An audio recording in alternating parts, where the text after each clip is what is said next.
जय हिंद साथियों। PW only IAS के इस मंच पे आप सभी लोगों का बहुत बहुत स्वागत है। चलिए, आज जो है आप लोगों का कला और संस्कृति की ये श्रृंखला जो लगभग लास्ट 3 वीक से अनवरत चलती आ रही थी, आज उसका औपचारिक रूप से लास्ट क्लास लेक्चर है। इसमें अगर कोई शनिवार का दिन भी है, अगर थोड़ा बहुत कहीं पे कुछ डाउट रह गया हो, कला और संस्कृति के पर्सपेक्टिव में अगर कुछ समझना हो, तो आप लोग शुरुआती 10 मिनट में जो है अपने अपने विचार को रखिए, या जो भी आपके अपने कंसर्न हैं, शंकाएं हैं, उसको रखिए। पहले 10-15 मिनट में आप लोगों के कला और संस्कृति पे थोड़ा आप लोग को एक कंफर्ट जोन में लाना बहुत जरूरी है, और उसके बाद जो बचा हुआ पोर्शन है उसे मैं फटाफट समाप्त कर रहा हूं। बड़ी संख्या में आप लोग का अभिवादन मुझे दिख रहा है। आप सभी छात्रों के अभिवादन को स्वीकार करते हुए आज की इस क्लास का हम लोग शुरुआत करेंगे।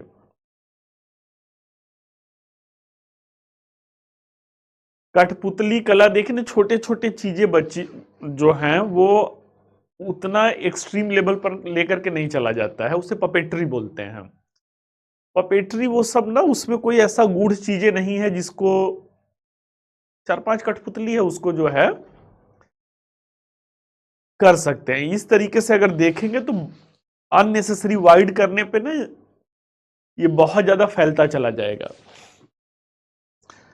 सिलेबस का मतलब है ना कि आप उस पे एक कमांडिंग पोजीशन और एक रुचि के अनुसार वो कीजिए। अगर भाई उस तरीके से देखा जाए, सेम सिलेबस है जो आप लोग जीएस में पढ़ते हैं, सेम सिलेबस ऑप्शनल का भी है, एकदम डिक्टो सेम सिलेबस है, 2-4 यूनिट बस केवल फर्क है।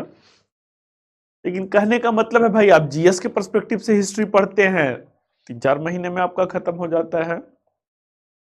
आप वही चीज ऑप्शनल के नजरिए से पढ़ते हैं तो 8-9 महीना लगता है। तो मिला जुला करके जो एक कहावत है ना, हरि अनंत हरि कथा अनंता, तो वैसे ही बेटा जो है अगर वो मूव कर जाएंगे किसी एक स्पेशल पोर्शन पे, आप देखेंगे 4 लाइन का सिलेबस रहता है, तो वो पूछने के लिए कुछ भी पूछ सकते हैं। और ये सब माइनर टॉपिक है, जैसे कठपुतली कला का जो आपने उल्लेख किया, ये 3-4 फैक्चुअल डेटा है, उसे आप कर सकते हैं। धर्म जो है, धर्म से आप लोग वो कीजिए ना, पिछले साल का क्वेश्चन का एनालिसिस कीजिए। धर्म और दर्शन एक ऐसा टॉपिक है जिसमें आपको अपवाद में भी नहीं दिखेगा कि प्रश्न न पूछा गया हो। इसी के साथ साथ स्थापत्य कला अपवाद में भी नहीं दिखेगा कि न पूछा गया हो। इसी प्रकार प्राचीन और मध्यकालीन भारतीय इतिहास को जानने के जो स्रोत हैं, शायद एक साल ऐसा हो कि अप डाउन करे, नहीं तो प्रश्न पूछते ही पूछते हैं।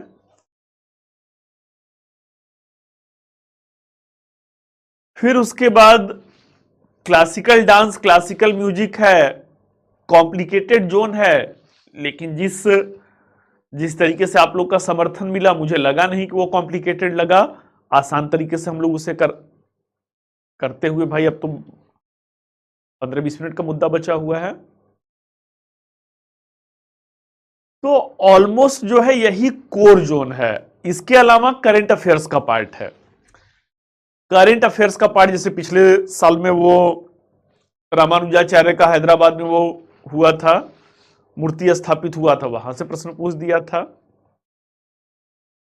सोमनाथ मंदिर आप लोग मध्यकाल में पढ़े थे, वहां से प्रश्न पूछ दिया था। जो कराया हूं बेटा उसी को करना है, लेकिन आप एनसीईआरटी को कई बार कर लीजिएगा। अब जैसे कल 26 जनवरी था, जो राज्यों की झांकी निकला हुआ है, ये सब करंट अफेयर्स का पार्ट है, इस साल आपको अपीयर होना है, इस साल जो झांकी निकला हुआ है उसे एक बार देख लीजिएगा। यहां पे नितिन सिंघानिया में अननेसेसरी कुछ एक्स्ट्रा चैप्टर क्रिएट किए गए हैं, जैसे विदेशी यात्रियों का विवरण, उस पर अलग चैप्टर बनाया गया है।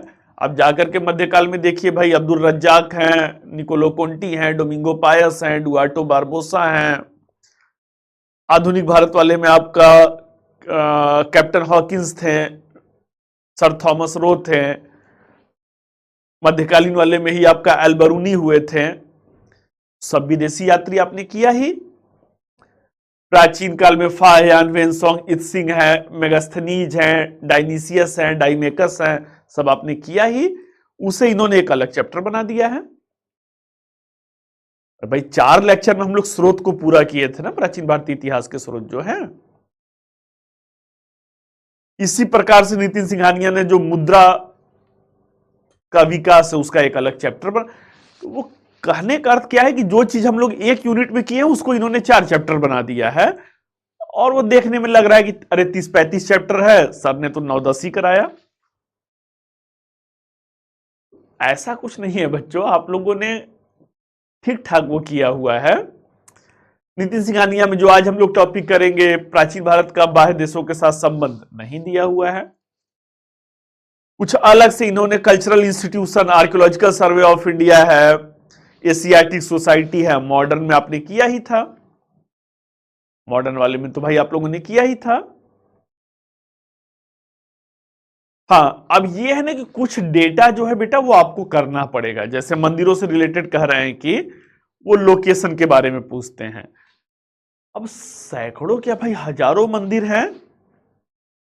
अब ये आप पे डिपेंड करता है कि पिछले 1 साल में अगर कोई मंदिर, जैसे इस बार आपसे मुझे ऐसा लग रहा है कि राम मंदिर का उद्घाटन इतना ज्यादा पॉपुलर मुद्दा बना है कि वो नागर द्राविड़ बेसर शैली से प्रश्न पूछना चाहिए। जहां तक मुझे ऐसा लग रहा है वो पूछना चाहिए उनको। स्टेटमेंट बनाएंगे, टेक्निकल जो चीजें होती हैं उसको बनाएंगे। तो एक बार आप मंदिर स्थापत्य कला को अच्छे से देख लीजिएगा। कुछ फैक्चुअल डेटा आपको गाइड बुक में भी मिल जाएगा। मोढेरा का सूर्य मंदिर है, जो है पुरी का जगन्नाथ मंदिर है, एक जो है वहां पे ब्रह्मा मंदिर है राजस्थान में कहीं। तो आपको भगवान शिव का मंदिर, भगवान विष्णु का मंदिर, कृष्ण का मंदिर, ये तो बहुतायत में मिलेंगे, लेकिन सूर्य मंदिर नाम मात्र के गिने चुने हैं, ब्रह्मा मंदिर मात्र एक है। तो इन सारी चीजों को थोड़ा थोड़ा सा आप लोग को एफर्ट मारना होगा। यहीं पे आईएएस थोड़ा सा जुदा हो जाता है, कॉलेज वाला एग्जाम तो है नहीं भाई। जिनमें नहीं हुआ है बेटा वहां पे होगा। ये प्रहार बैच पहले शुरू हुआ था, उनमें मॉडर्न हो गया। आप लोगों में अगर नहीं हुआ है तो ये ऐसे ही श्रृंखला, जैसे मान लीजिए आज मेरा आपसे बैच खत्म हो रहा है, अगर परसों से आप लोगों के साथ नहीं होगा तो भाई मैं किसी न किसी बैच में तो क्लास लूंगा ही। वैसे आप लोगों को कंसर्न नहीं करना है कि मेरा मॉडर्न नहीं हुआ है या वर्ल्ड नहीं हुआ है, वो साइकिल चलता रहता है और इस तरीके से आपका पूरा हो जाएगा। उस पर एकदम से आपने अगर पैसा पे किया है बेटा तो आपको जो सेवाएं हैं, सिलेबस पूरा कराने का जो कमिटमेंट है वो पूरा होगा। उस पर आप लोग को कहीं से भी कोई भी वो नहीं रखना है। अगर शिद्दत है, अगर जुनून है कि मुझे करना ही करना है, क्वालिफाई करना ही करना है, तो एनसीईआरटी पे जितना मैं कर रहा हूं ना, अनुभव की चीजें होती हैं कि जो मैं अनुभव आपको देना चाहता हूं। एनसीईआरटी को जितना बार भी पढ़ना पड़े, नो मैटर कि how many times you are going to cover up the NCERT, NCERT की चीजों पे कमांडिंग पोजीशन होना चाहिए। किसी भी स्टूडेंट का सिलेक्शन बहुत कठिन कठिन प्रश्नों से नहीं रुकता है। कठिन वाला सबका गलत होता है भाई। अरे 100 में भाई 47-48 ही करना है ना, 44 से लेकर के 48 तक जिस हिसाब से पूछ रहा है। मुद्दे की बात क्या है कि कठिन वाले तो सबके गलत हो रहे हैं, आसान वाले जो एनसीईआरटी, और इतना भी आपको बच्चों भरोसा दिला दूं कि लगभग 30 प्रश्न एनसीईआरटी से रहते ही रहते हैं। क्लास 6 to 12 वाली जो एनसीईआरटी है, लगभग 30 प्रश्न आपको ज्यादा ही मिलेगा, कम नहीं मिलेगा। एकदम एनसीईआरटी में डिक्टो दिया है। कई बार पढ़ना है। जैसे क्लास कक्षा 11 की मैंने बोला था ना कि भारतीय कला का परिचय वाला देख लीजिएगा, 2 प्रश्न वहां से रहता ही रहता है। इसी तरीके से रामशरण शर्मा की, सतीश चंद्रा की और बिपिन चंद्र की जो एनसीईआरटी है वहां से भी प्रश्न रहता है। और अंदर से एक जुनून होना चाहिए, जुनून होना चाहिए ना, कि जो जिद है ना कि मुझे निकालना है, कुछ भी हो जाए मुझे इस एग्जाम को निकालना है। सेल्फ स्टडी करते हैं तो कुछ एडिशनल चीजें भी आपको मिलती रहती हैं। ठीक है। मॉडर्न हिस्ट्री बेटा अगर 3 जून दिखा रहा है तो 3 जून को अगर मेरा दिखा रहा होगा तो मैं ही हाजिर हो जाऊंगा। अगर किसी अपने अन्य जो ग्रुप के सर हैं अगर उनका होगा तो वो हाजिर होंगे। खेलने कूदने वाला बात बेटा आज नहीं होगा, पहले सिलेबस खत्म करना है। 2 घंटा खेलते हैं तो कोई अपराध नहीं करते हैं, खेलना जरूरी है। खेलने से मानसिक सक्रियता जो है, खेलने अगर 2 घंटा खेलते हैं तो एक फिजिकल एक्सरसाइज हो जाता है, मेंटली आप एक्टिव हो जाते हैं। उसके बाद पढ़ते हैं तो ज्यादा आप लर्निंग एक्टिविटी में रहते हैं।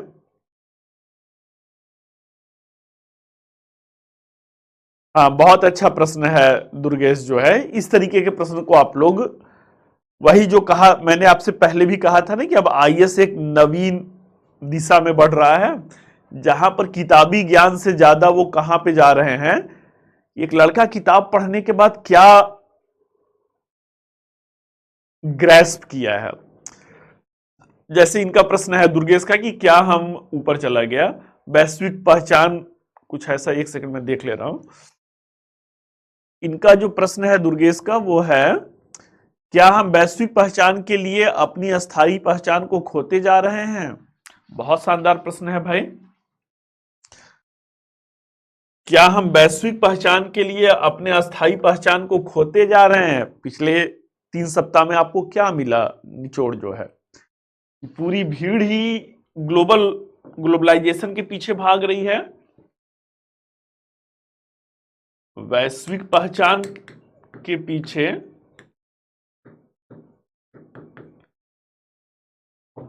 स्थानीय पहचान को खोते जा रहे हैं, स्थानीय पहचान को खोते जा रहे हैं। अब ये किताबी प्रश्न नहीं है कि आप किताब कोई पढ़ेंगे तब आप इसका उत्तर दे पाएंगे।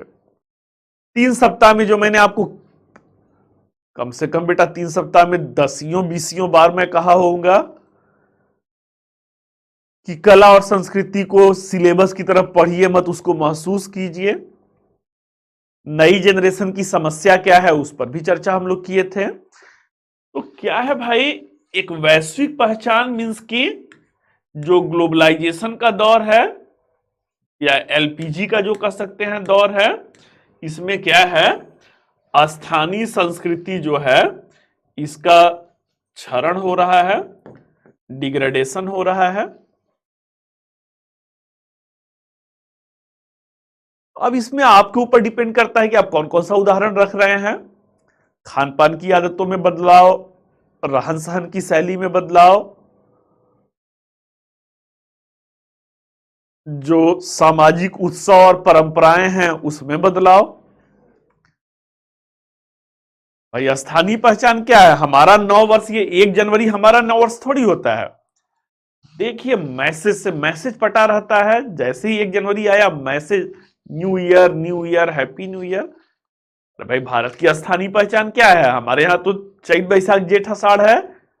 कौन सा लड़का आज है जो चैत का महीना मार्च में आएगा और वहां पे हैप्पी न्यू ईयर लिखे। 1% भी नहीं है। स्थानीय पहचान खो रहे हैं। सब लोग भाई सूट पहन लिए, टी शर्ट पहन लिए, जींस पहन लिए, क्या हो गया, वैश्विक पहचान। पारंपरिक परिधान को भूलते जा रहे हैं। तो आज अंतिम क्लास है बच्चों, बहुत ज्यादा हम लोग इधर उधर नहीं कर पाएंगे क्योंकि सिलेबस का कुछ हिस्सा बचा हुआ है, परंतु ये ऐसे प्रश्न हैं। खान पान की आदतों में बदलाव, पूरा विश्व हमारी तारीफ कर रहा है, हम पिज्जा बर्गर के पीछे पड़े हुए हैं। इंडियन फास्ट फूड जो है, अरे हम लोग कौन सा खाते हैं, चाइनीज खाते हैं, थाई खाते हैं, वेस्टर्न है। पिज्जा है, चाउमीन है, बर्गर है, आजकल वो चल रहा है पास्ता है। पूरी दुनिया हमारी वाहवाही कर रही है, हम उनके पीछे पड़े हुए हैं। इंडियन फास्ट फूड की वाहवाही किस बात में है भाई? स्थानीय पहचान खोते जा रहे हैं। किसके चक्कर में? वैश्विक पहचान के चक्कर में।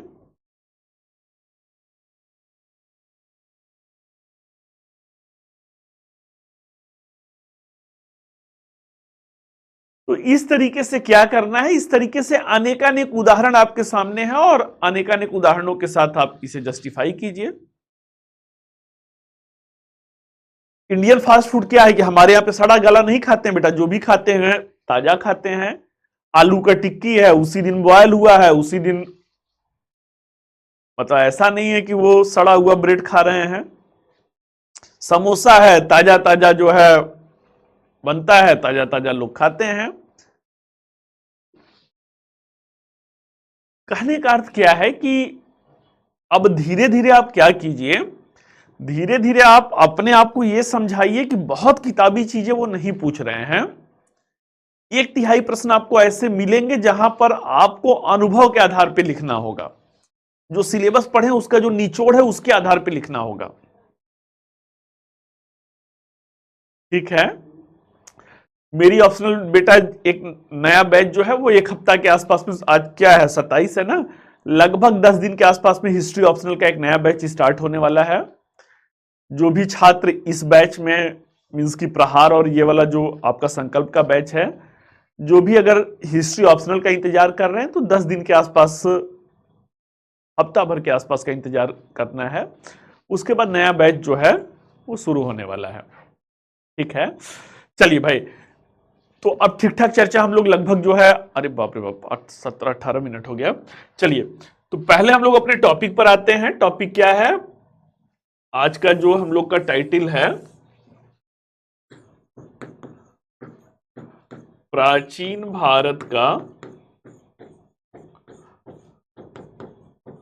बाह्य देशों के साथ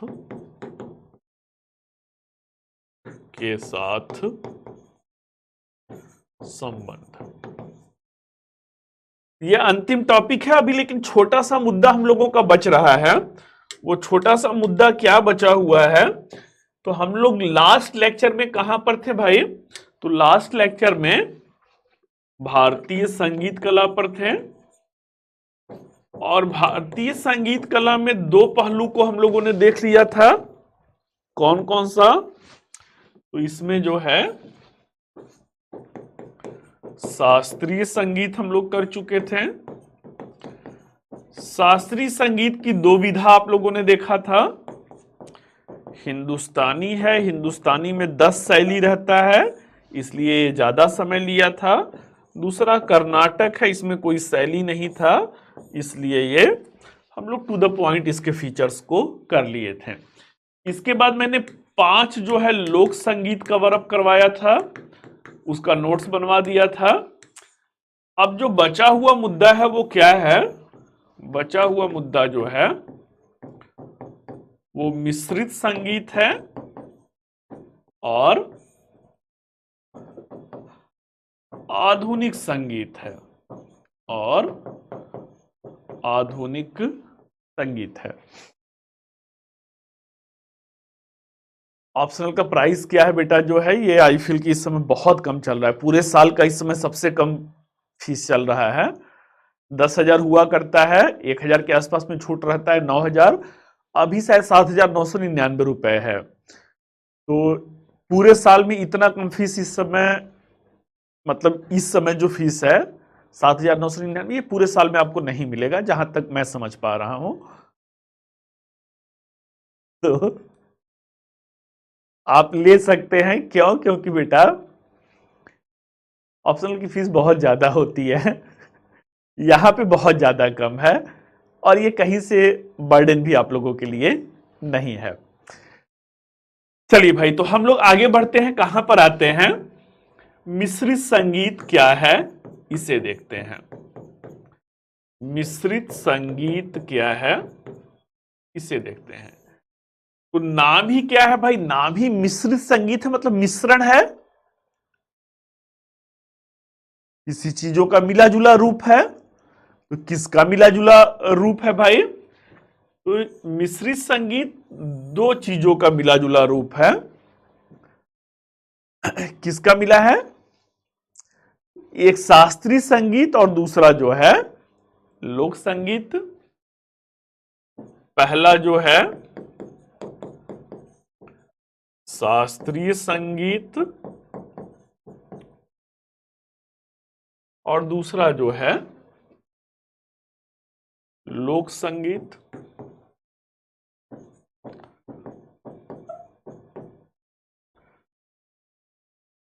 मिश्रित संगीत, this is the something mixture of the classical music and the folk music. अब इसके अंतर्गत आते कौन कौन से हैं? तो मिश्रित संगीत के अंतर्गत भजन आता है, देन आफ्टर शबद आता है,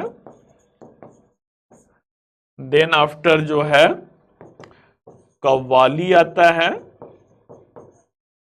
देन आफ्टर रविंद्र संगीत है, देन आफ्टर गण संगीत है और हवेली संगीत है। तीन इंपॉर्टेंट है, या रविंद्रनाथ टैगोर एक लीजेंडरी पर्सन है, चार भी कह सकते हैं कि इंपॉर्टेंट है। आइए एक एक करके देखते हैं। भजन क्या है भाई? भजन संगीत क्या है?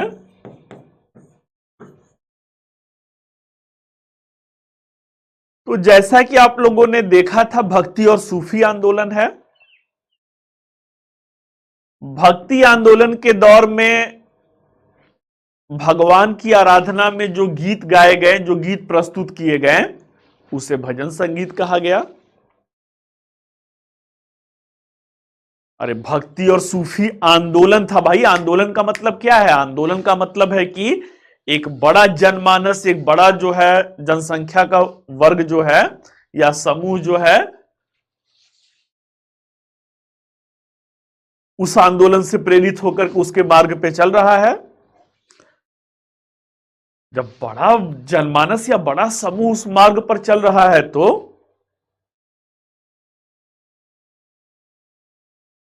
भक्ति और सूफी आंदोलन का प्रभाव आपने देखा था। प्रभाव में सांस्कृतिक प्रभाव देखा था। सांस्कृतिक प्रभाव में आपने देखा था कि स्थानीय भाषा समृद्ध हुआ, स्थानीय साहित्य समृद्ध हुआ,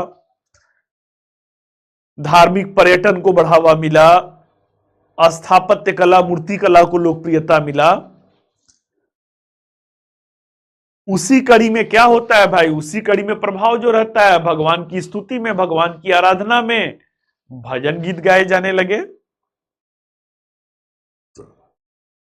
और इस भजन गीत में क्या है,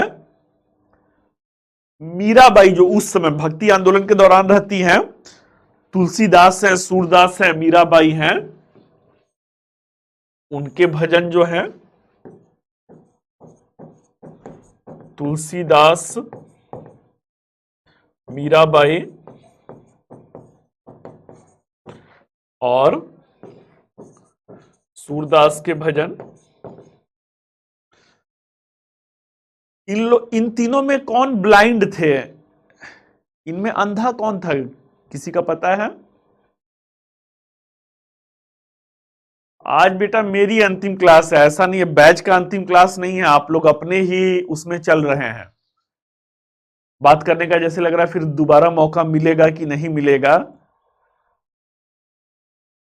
आपकी सूचना के लिए बता दूं बेटा, मेरी अंतिम क्लास है। बैच आगे भी चलता रहेगा, बात आगे भी आप लोग कर सकते हैं।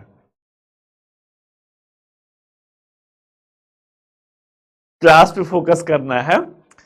सूरदास जी जो है वो ब्लाइंड रहते हैं। कहने का अर्थ क्या है भाई? कहने का अर्थ अभी भी एक कौन से इस समय एक संत थे जो है वो भी अंधे हैं और काफी खासी लोकप्रियता इस समय मंदिर वाले में उन्होंने प्राप्त किया था। तो मुद्दे की बात क्या है कि ये अपने भजन के माध्यम से और इनके भजन के जो भी भजन रहते हैं उन शब्दों के माध्यम से लोगों ने भगवान को देखा, भगवान की स्तुति किया। आगे चल करके वर्तमान में क्या है, वर्तमान में जो है अनूप जलोटा जी हैं, अनूप जलोटा जी हैं। कोई भी भजन सुनिएगा इनका, अनूप जलोटा जी का भी भगवान कृष्ण की ही स्तुति में आपको अधिकांशता दिखेगा।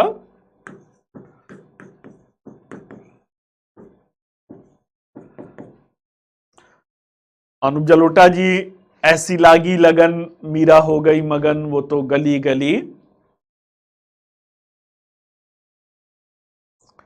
और भी कोई भजन अगर आपको पता है भाई तो आप बता सकते हैं। हाँ, शायद भद्राचार्य जी ही हैं, राम भद्राचार्य जी ही हैं। तो चलिए बच्चों, ये क्या था, ये भजन संगीत था। अब आते हैं शबद संगीत पे। शबद संगीत क्या है? तो शबद संगीत जो है सिख धर्म में, सिख धर्म में सिख गुरुओं की स्तुति में, गुरुओं की स्तुति में शबद संगीत की रचना किया गया। शबद संगीत की रचना किया गया।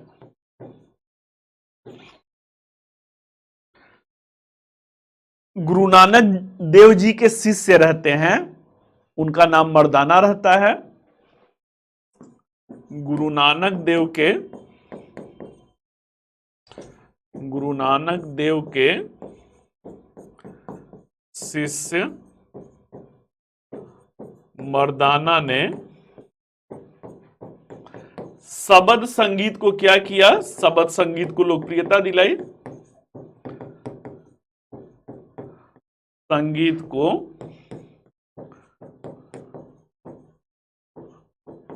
लोकप्रियता दिलाई। अब शबद बेटा मुझे कोई याद नहीं है। गुरुद्वारों में अक्सर आप देखते होंगे ना कि वहां पर भी संगीत में अपना जो है आपको सुन करके ही लगेगा, बड़े बड़े कर्णप्रिय होते हैं, सुन करके ही लगेगा कि कोई धार्मिक तरीके से जो है अपने आराध्य देव की स्तुति में वो कुछ कह रहे हैं। आगे चल करके क्या होता है? आगे चल करके सुरेंद्र सिंह है, तेजपाल सिंह है और संता सिंह है। कौन कौन है? सुरेंद्र सिंह है, तेजपाल सिंह है और संता सिंह है। ये वर्तमान में शबद गायकी के लिए काफी जो है वो लोकप्रिय हैं। आगे का जो है आदि ग्रंथ इनका है, सिख धर्म का जो सबसे लोकप्रिय ग्रंथ, जैसे हमारे यहाँ पे गीता है, इस्लाम में कुरान है, वैसे ही इनका जो है आदि ग्रंथ है। तो कुछ परंपरागत जो शब्द हैं वो आदि ग्रंथ में मिलते हैं, कुछ परंपरागत शब्द की रचना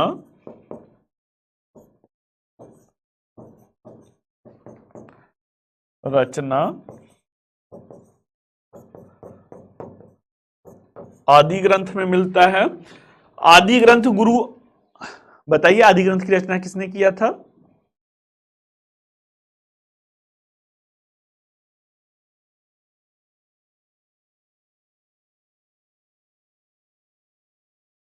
चलिए भाई जो देखिए बेटा, तारीफ सबको अच्छा लगता है,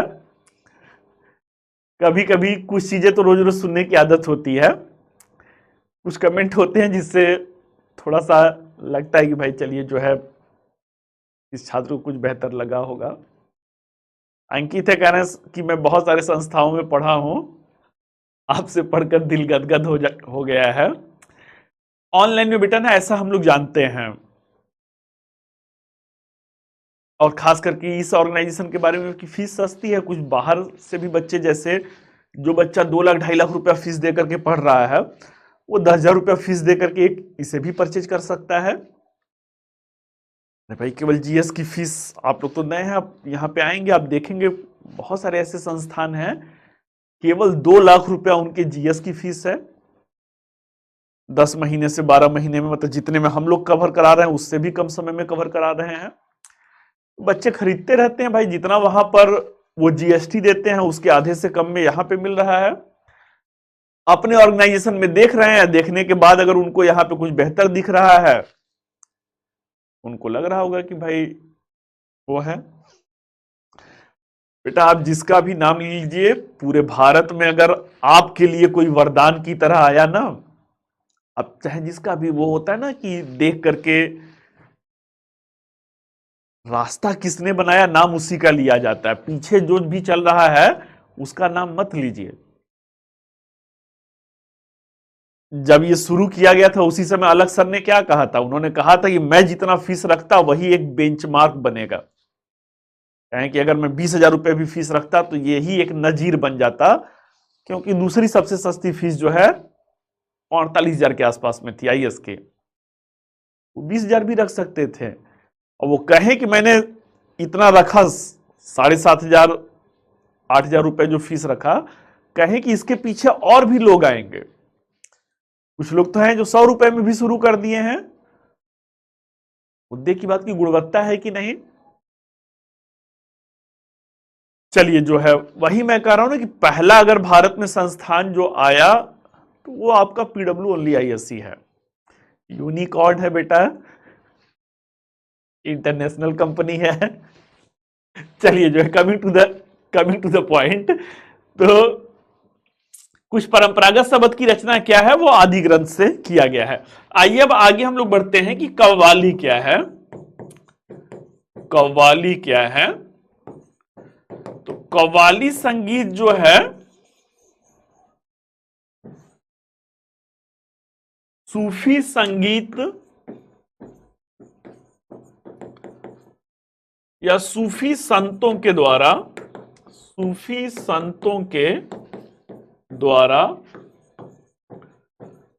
सूफी संगीत से प्रेरित होकर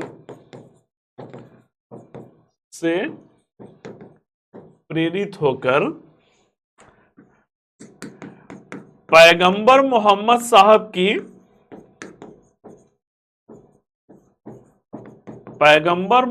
साहब की शान में गाया जाने वाला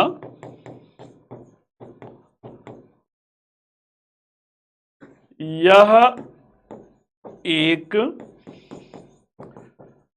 मिश्रित संगीत की विधा थी। मिश्रित संगीत का उदाहरण था। तो अभी भक्ति आपने देखा, भक्ति आंदोलन से प्रेरित था। शबद आपने देखा जो है सिख धर्म से प्रेरित था। वैसे ही जो है कव्वाली जो है वो सूफी आंदोलन में सूफी संतों से जो है सूफी संगीत से प्रेरित होकर के निकला। हर धर्म भाई अपने इष्ट देव के उसमें आराधना में कर रहा है, ये भी पैगंबर मोहम्मद साहब की शान में जो है वो करना शुरू किए। अगली कव्वाली संगीत की विशेषता क्या दिखेगा, तो कव्वाली संगीत में यह एकल राग की विधा है। एकल राग की विधा जो कि समूह गायन में किया जाता है।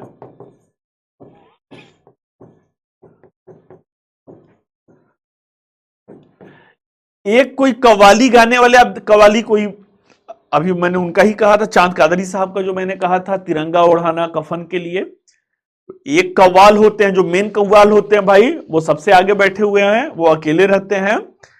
पीछे समूह गायकी, पीछे जो है समूह में कुछ लोग रहते हैं। जो मेन कव्वाल, जो मेन गाने वाले हैं, उनकी जो लाइन रहती है, उसी लाइन को क्या किया जाता है,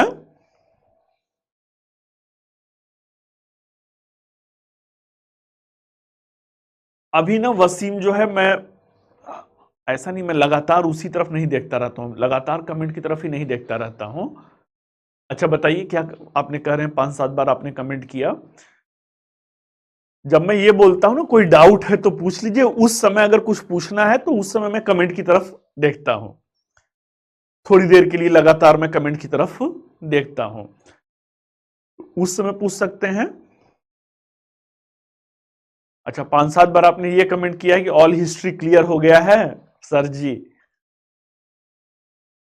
चलिए भाई, तो एकल राग की विधा है जो समूह गायकी में गाया जाता है। तो एक मेन कव्वाल होते हैं, उनके पीछे कुछ समूह में कव्वाल होते हैं, और वो तान भरते रहते हैं ना, जो मेन टैग लाइन रहता है, उसी को वो समूह में क्या करते हैं, एकल राग को ही अपना गुनगुनाते रहते हैं। अगला अगर देखा जाए भाई, कव्वाली संगीत के जन्मदाता कौन रहते हैं, तो कव्वाली संगीत के जन्मदाता आमिर खुसरो साहब रहते हैं, के जन्मदाता आमिर खुसरो रहते हैं। बेटा मल्टी टैलेंटेड, मध्यकाल में इतना टैलेंटेड पर्सन आपको आमिर खुसरो, इतना बड़ा टैलेंटेड ना, एक क्षेत्र विशेष में टैलेंटेड होना आपको बहुत लोग दिख जाएंगे, लेकिन इस तरीके से हर फील्ड के मल्टी टैलेंटेड होना, ये आपको शायद ही विरले दिखे। आमिर खुसरो को आपने कहां पे देखा था, ख्याल संगीत में देखा हुआ था, गजल गायकी में देखा हुआ था, कई सारे वाद्य यंत्रों के आविष्कारक के रूप में देखा हुआ था। यहां पे देख रहे हैं कव्वाली संगीत के जन्मदाता हैं, एक साहित्यकार के रूप में देखा होगा।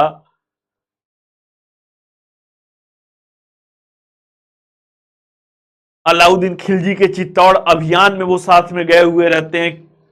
चित्तौड़ का नाम खिजराबाद रखा था, ये किसने बताया था, आमिर खुसरो ने बताया था, इस रूप में देखा होगा।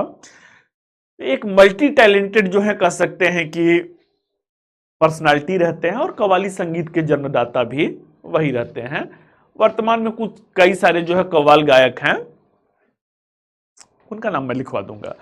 चलिए भाई, इसके बाद फिर कौन है, इसके बाद रविंद्र संगीत है। रविंद्र संगीत कहां पे प्रचलित है भाई, तो रविंद्र संगीत बंगाल से प्रचलित हुआ, बंगाल से प्रचलित हुआ, और लगभग इसके 2000 रूपों का, 2000 से भी ज्यादा रूपों का मंचन या गायन जो है, अब कोई क्षेत्रीय आइडेंटिटी भी नहीं है कि बंगाल में ही गाया जाता है, पूरे भारतवर्ष में गाया जाता है। लोकप्रियता किसने दिलाई भाई, तो मैंने पहले ही बताया, रविंद्र संगीत जो है रविंद्रनाथ टैगोर के द्वारा। इस संगीत विधा को कहां पे इंट्रोड्यूस किया गया, तो अपने विद्यालय शांति निकेतन में किया गया।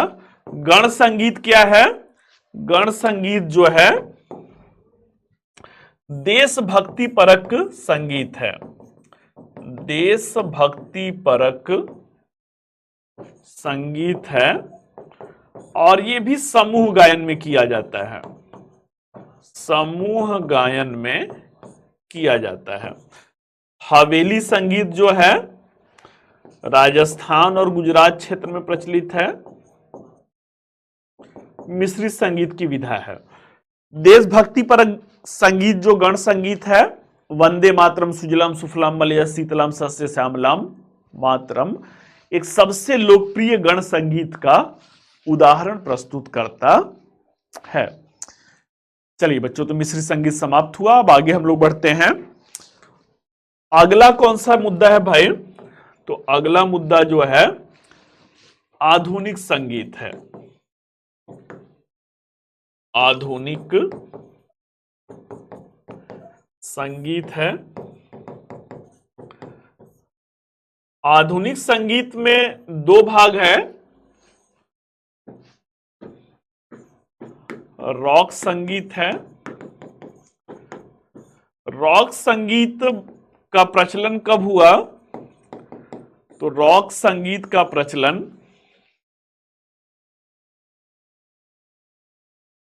अब भाई आप मान लीजिए कल जो है कहीं पे जाते हैं, आईएफएस में आपका सिलेक्शन हो गया, इंडियन फॉरेन सर्विस में सिलेक्शन हो गया, और आप यूरोप चले गए, आप कनाडा चले गए, आप अमेरिका चले गए,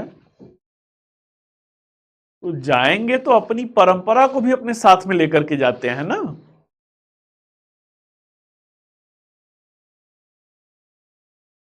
तो इस तरीके से क्या है, इस तरीके से जो है रॉक संगीत का प्रचलन कब हुआ? भारत में यूरोपियों के आगमन के साथ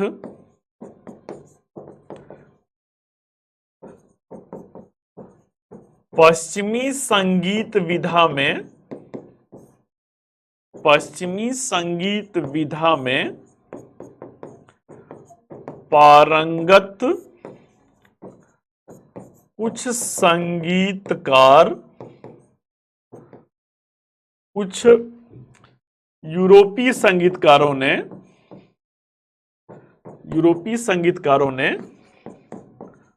रॉक संगीत का भारत में प्रचलन किया। उषा उत्थुप का नाम कोई सुना है आप लोगों में? अगर बेटा सुने हैं, उषा उत्थुप का नाम अगर सुने हैं तो कोई गाना उनका बता दीजिए मुझे। उषा उत्थुप एक सिंगर है, बड़ी ही नामी गिरामी सिंगर है। आज से नहीं, लगभग 80 के दशक से ही बड़ी नामी गिरामी सिंगर हैं। अगर नाम सुने हैं तो बता दीजिए, और सुने भी है तो कोई उनका गाना बता दीजिए। उषा उत्थुप जो है, हरि ओम हरिहा कह सकते हैं कि यह भी उन्हीं का है। क्या उनके गायन की विशेषता क्या है?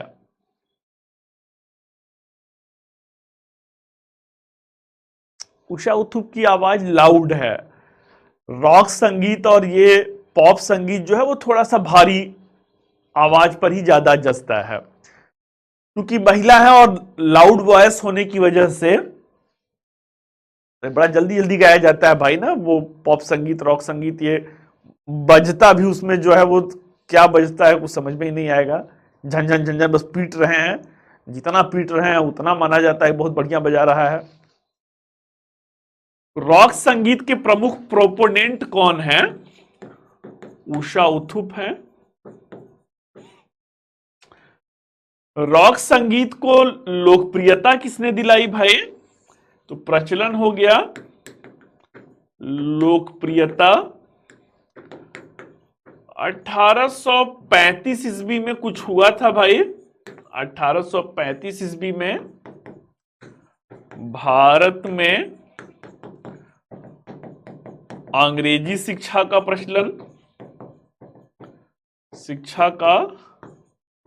प्रचलन, और इसके बाद क्या हुआ? इसके बाद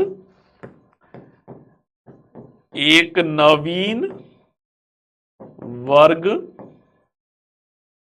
नवीन भारतीयों का वर्ग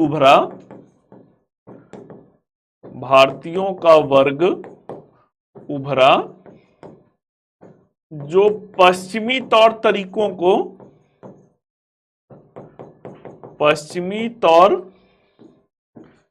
तरीकों को अपनाने लगा। मानव की प्रवृत्ति है ना, मानव की प्रवृत्ति होता है अपने आप को थोड़ा सा अलग दिखाने का। तो कुछ वही कह सकते हैं कि एक रिवायत भारत में ये कुछ ज्यादा दिखेगा।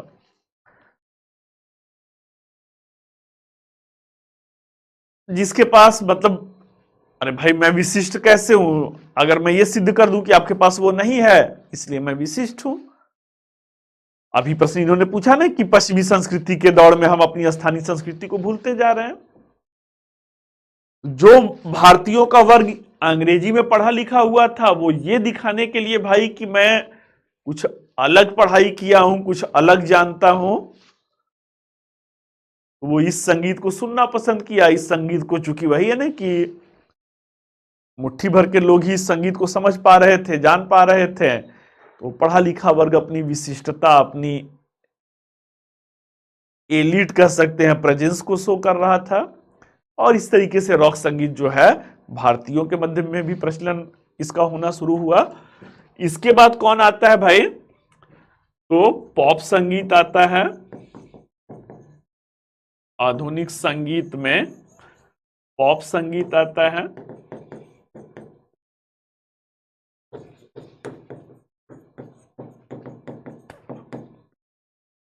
पॉप संगीत का प्रचलन कैसे बढ़ा, ये भी पश्चिमी संगीत की विधा है। पश्चिमी संगीत की विधा जो भारत में यूरोपियों के मध्य लोकप्रिय थी।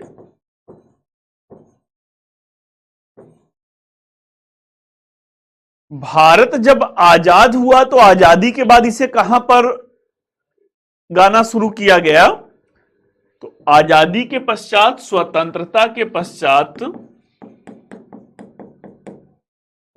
स्वतंत्रता के पश्चात इसे पंच सितारा होटलों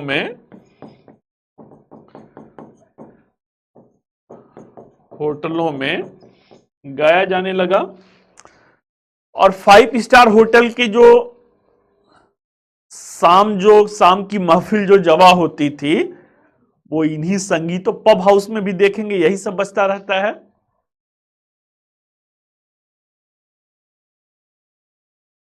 इस संगीत को लोकप्रियता किसने दिलाई भाई, तो बॉलीवुड सिनेमा में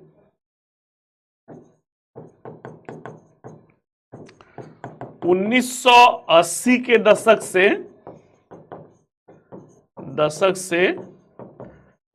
प्रचलन और लोकप्रियता इसकी बढ़नी शुरू होती है।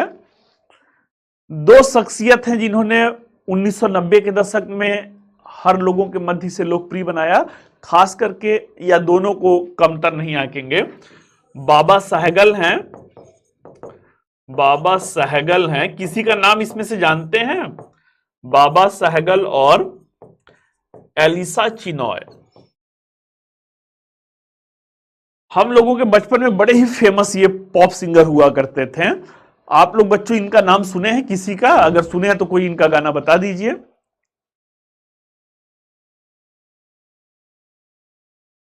अगर बाबा सहगल और एलिसा चिनॉय में से किसी का गाना सुने हैं, अगर नाम पहले जानते हैं वही बता दीजिए, अगर कोई इनका संगीत सुने हैं तो बता दीजिए, या नहीं जानते हैं तो पॉप संगीत तो जान ही रहे होंगे। एलिसा चिनॉय बेटा ना, आई फील की 94, इनको गूगल कर लीजिएगा, 94, 95, 96 के आसपास में, उतना वायरल तो मुझे नहीं लगता कोई गाना हुआ होगा पॉप संगीत के परिप्रेक्ष्य में। मैं कह रहा हूं जितना वायरल इनका, आज भी सुनिएगा, पूरे फुल साउंड में सुनिएगा।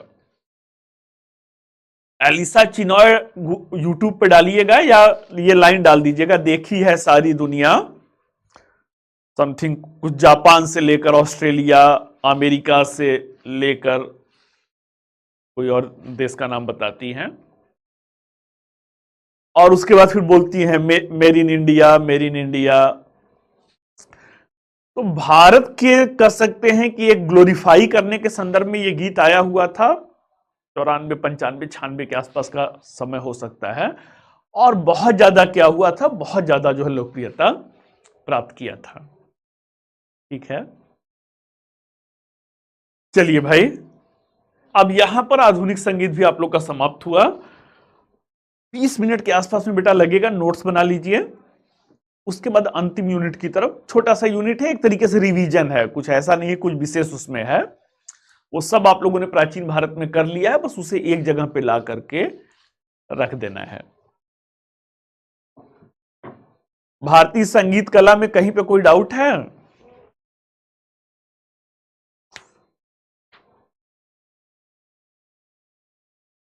भारतीय संगीत कला में जज संगीत भी इसी का एक वो है, रूप है, जिसका अपना कोई विशिष्ट नहीं कह सकते हैं कि वो है, मतलब कुछ उसमें विशेष नहीं है, वही पश्चिमी वाद्य यंत्रों के साथ जज संगीत भी वही 5 सितारा होटलों में जो है परफॉर्म किया जाता था।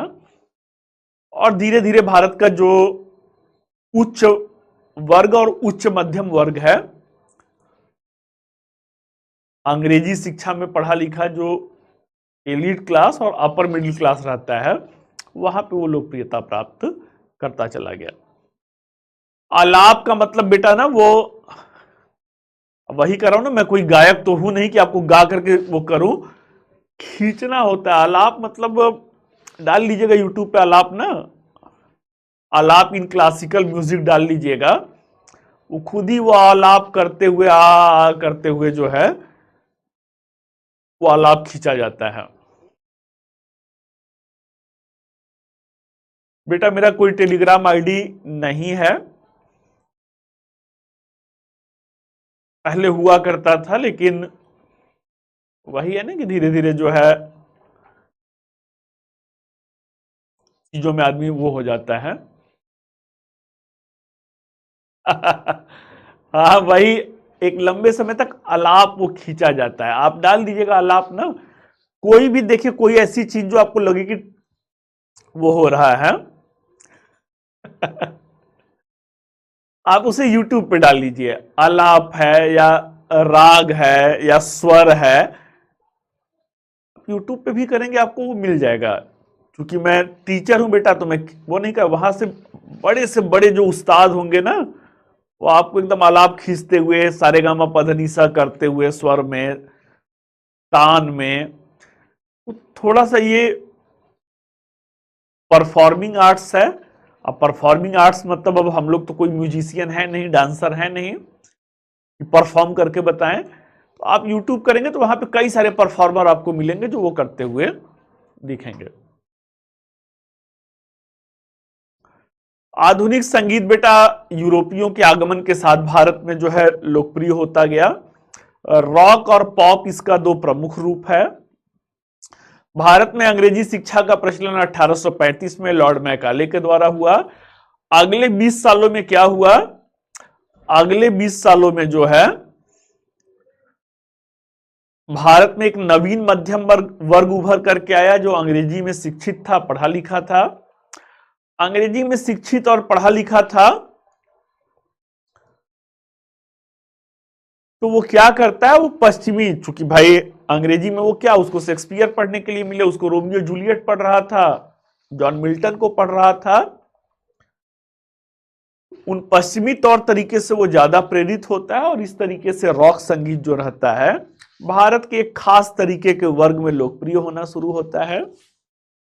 1981 से बॉलीवुड सिनेमा में रॉक संगीत भी गाया जाने लगा, और इस तरीके से वर्तमान में जो है रॉक संगीत जो है खास करके युवाओं में काफी लोकप्रिय है। वही पॉप संगीत है, पॉप संगीत 1980 के दशक से गाया जा रहा है। 5 सितारा होटलों की शाम, जो 5 स्टार होटल है, वहां की शाम जो है जगमगाती थी इन्हीं पॉप संगीत पर। जब बॉलीवुड सिनेमा में आया तो भारत का हर वर्ग इस संगीत से परिचित हुआ, और इसके चाहने वाले भी बढ़ते गए। 1990 के दशक में अलीसा चिनॉय और बाबा सहगल जो रहते हैं, घर घर तक जो है इस संगीत को पहुंचा देते हैं। सही है। संस्कृति मानव जीवन की स्वतंत्रता को प्रभावित करता है, ये डिपेंड करता है सोच पर। ठीक है, अगर सोच अपनी संस्कृति के साथ नहीं है तो प्रभावित करता है, अगर सोच अपनी संस्कृति के साथ है बेटा तो कोई स्वतंत्रता को प्रभावित नहीं करता है। हाँ बेटा, मैं केवल दिल्ली में अब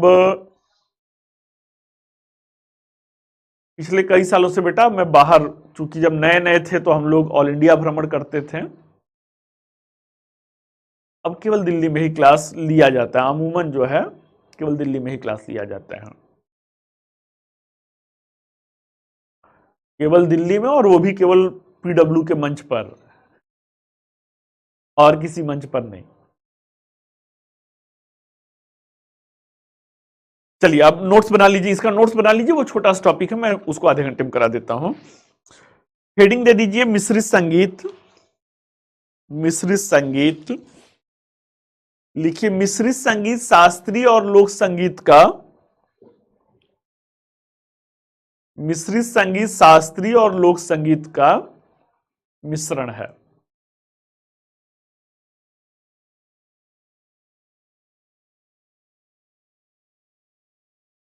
शास्त्रीय और लोक संगीत का मिश्रण है।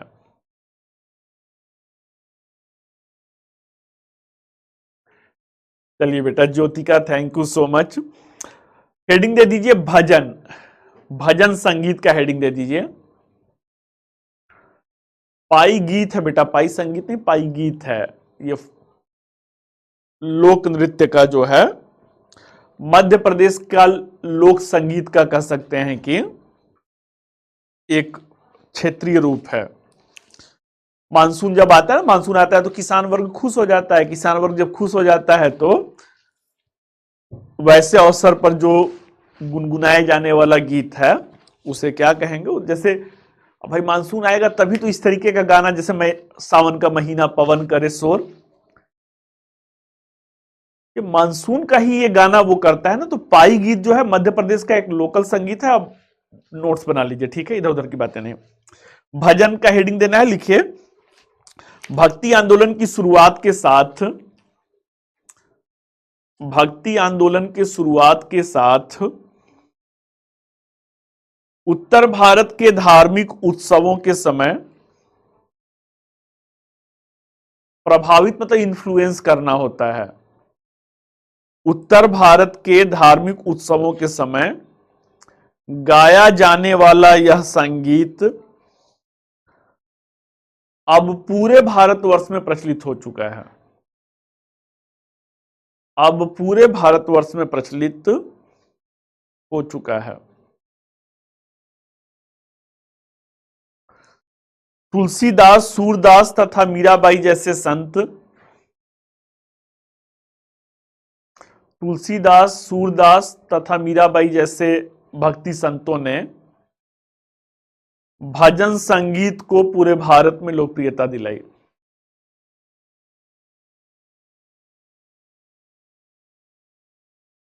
तुलसीदास, सूरदास तथा मीराबाई जैसे संतों ने भजन संगीत को पूरे भारतवर्ष में एक नवीन पहचान दिलाई।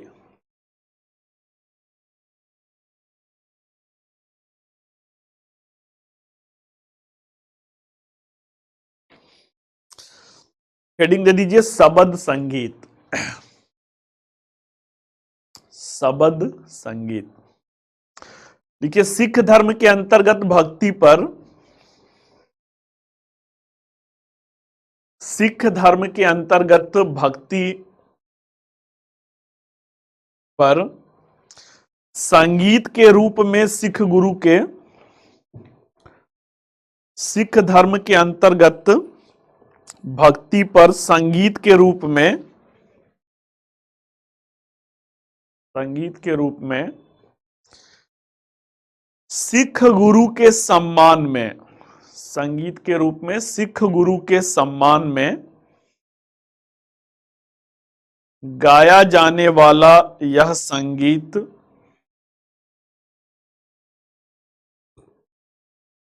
सिख गुरु के सम्मान में गाया जाने वाला यह संगीत अब एक नवीन पहचान बना चुका है। अब एक नवीन पहचान बना चुका है। नेक्स्ट, गुरु नानक देव के शिष्य मर्दाना ने,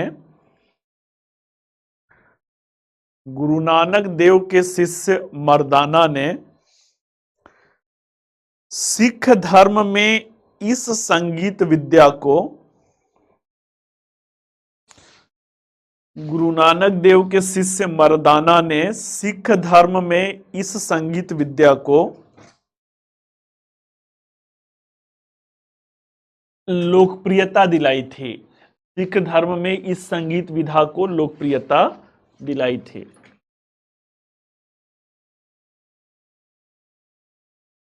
नेक्स्ट, कुछ पारंपरिक शब्द का उल्लेख, कुछ पारंपरिक शब्द का उल्लेख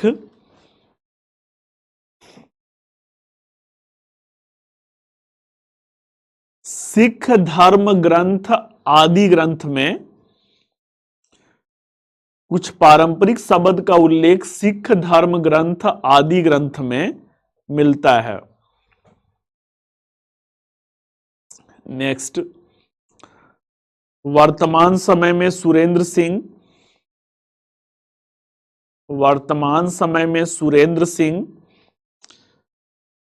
तेजपाल सिंह, वर्तमान समय में सुरेंद्र सिंह, तेजपाल सिंह और संता सिंह, और संता सिंह शबद गायकी के सबसे लोकप्रिय गायक हैं। और संता सिंह शबद गायकी के सबसे लोकप्रिय गायक हैं।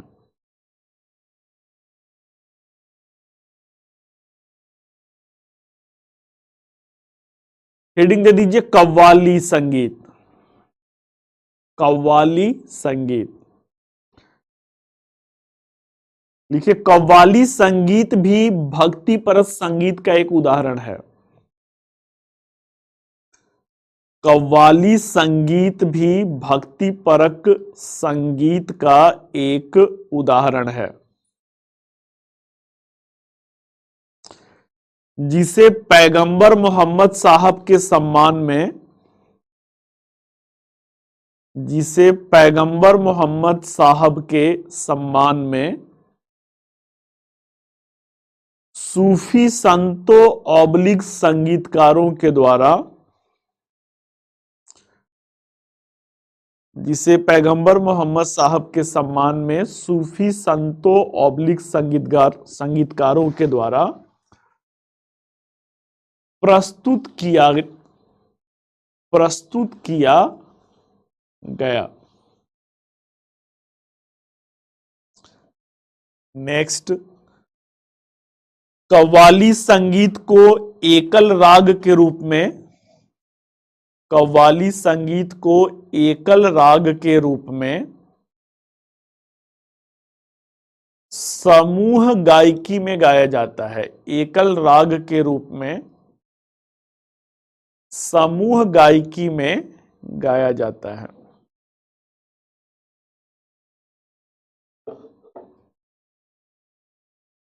नेक्स्ट, भारतवर्ष में आमिर खुसरो को,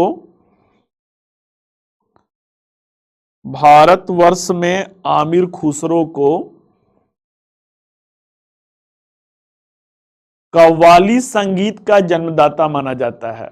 भारतवर्ष में आमिर खुसरो को कव्वाली संगीत का जन्मदाता माना जाता है।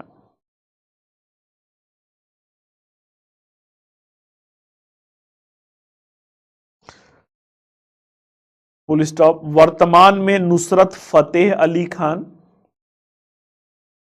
वर्तमान में नुसरत फतेह अली खान, कौमा गुलाम अली, वर्तमान में नुसरत फतेह अली खान, गुलाम अली और सबरी बंधु प्रमुख कव्वाल गायक हैं। और सबरी बंधु प्रमुख कव्वाल गायक हैं।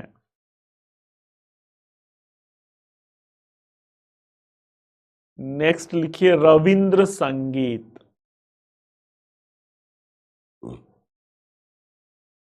हेडिंग दे दीजिए रविंद्र संगीत। लिखिए रविंद्र संगीत बंगाल के प्रचलित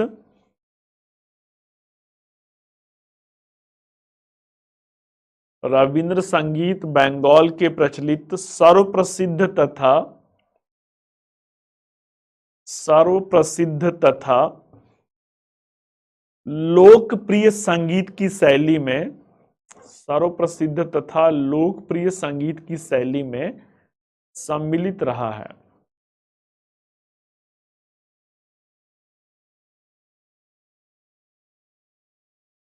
नेक्स्ट, इस संगीत को भारतवर्ष में लोकप्रियता दिलाने का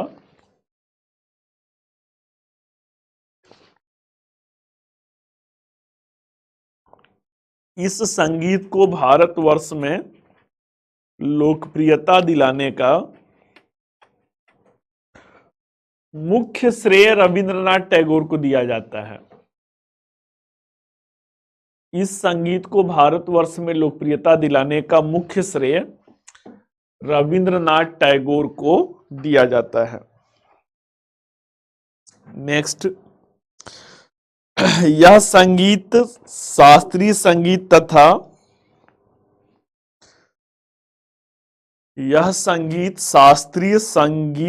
तथा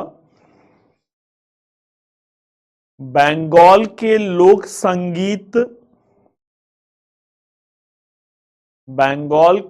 संगीत दोनों का मिश्रित रूप है।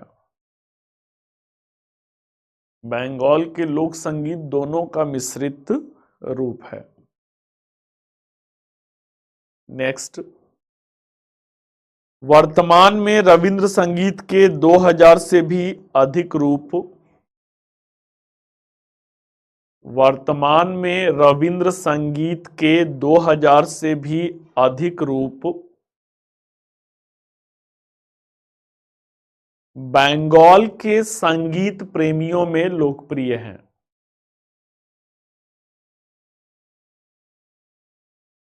वर्तमान में रविंद्र संगीत के 2000 से भी अधिक रूप बंगाल के संगीत प्रेमियों में लोकप्रिय हैं। नेक्स्ट, इस संगीत शैली की प्रमुख विशेषता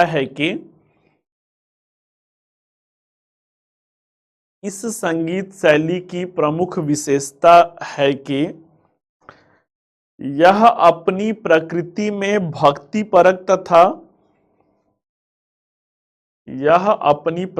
में भक्तिपरक तथा ईश्वर के गुणगान में समर्पित संगीत विधा है। यह अपनी प्रकृति में भक्तिपरक तथा ईश्वर के गुणगान में समर्पित संगीत विधा है।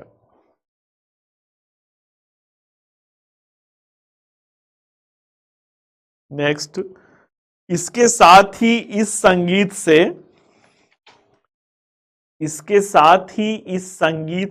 जीवन के प्रति सकारात्मक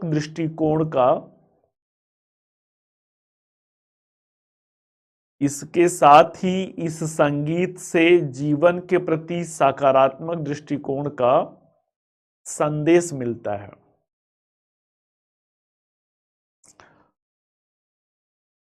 अगला हेडिंग दे दीजिए गण संगीत। अगला हेडिंग दे दीजिए गण संगीत।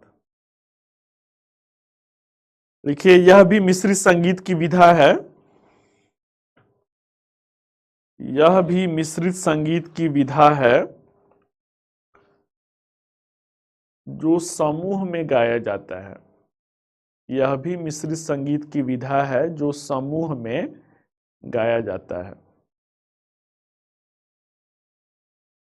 नेक्स्ट, इस संगीत की प्रमुख विशेषता है कि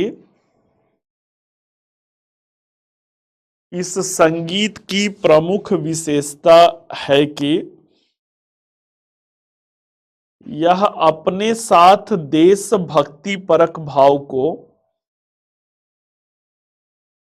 इस संगीत की प्रमुख विशेषता है कि यह अपने साथ देशभक्ति परक भाव को संजोकर देशभक्ति परक भाव को संजोकर श्रोता वर्ग को देश प्रेम के भाव से या अपने साथ देशभक्ति परक भाव को संजोकर श्रोता वर्ग को देश प्रेम के भाव से प्रेरित करता है। श्रोता वर्ग को देश प्रेम के भाव से प्रेरित करता है।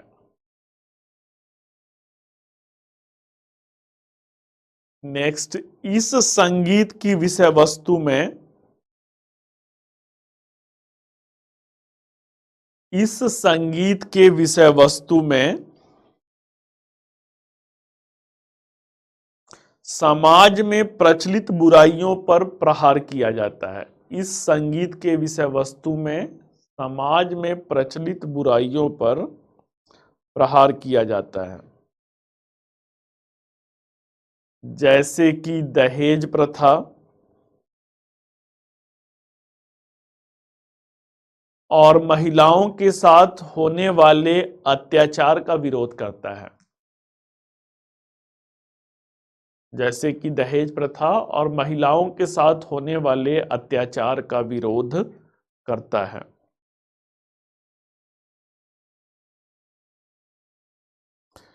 नेक्स्ट, गण संगीत का सबसे लोकप्रिय उदाहरण गण संगीत का सबसे लोकप्रिय उदाहरण राष्ट्रीय गीत वंदे मातरम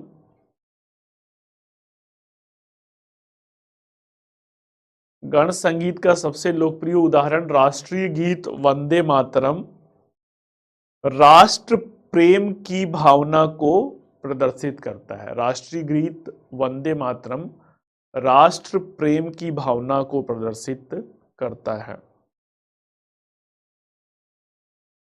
हेडिंग दे दीजिए हवेली संगीत। अगला हेडिंग है हवेली संगीत। यह राजस्थान और गुजरात के क्षेत्र में प्रचलित एक प्रमुख यह राजस्थान और गुजरात के क्षेत्र में प्रचलित एक प्रमुख मिश्रित संगीत की विधा है। एक प्रमुख मिश्रित संगीत की विधा है।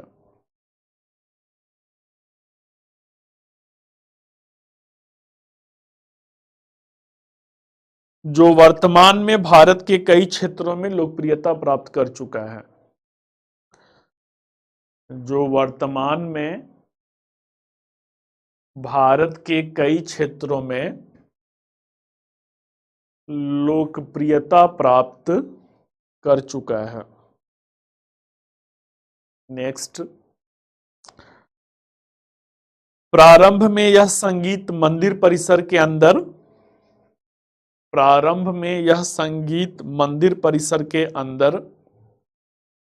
प्रदर्शित किया जाता था। मंदिर परिसर के अंदर प्रदर्शित किया जाता था। हालांकि वर्तमान में यह मंदिर संरचना के बाहर भी प्रारंभ में यह संगीत मंदिर परिसर के अंदर प्रस्तुत किया जाता था, परंतु वर्तमान में यह मंदिर संरचना के बाहर भी लोगों द्वारा प्रस्तुत किया जाता है। मंदिर संरचना के बाहर भी लोगों द्वारा प्रस्तुत किया जाता है। नेक्स्ट, वर्तमान में यह संगीत पुष्टि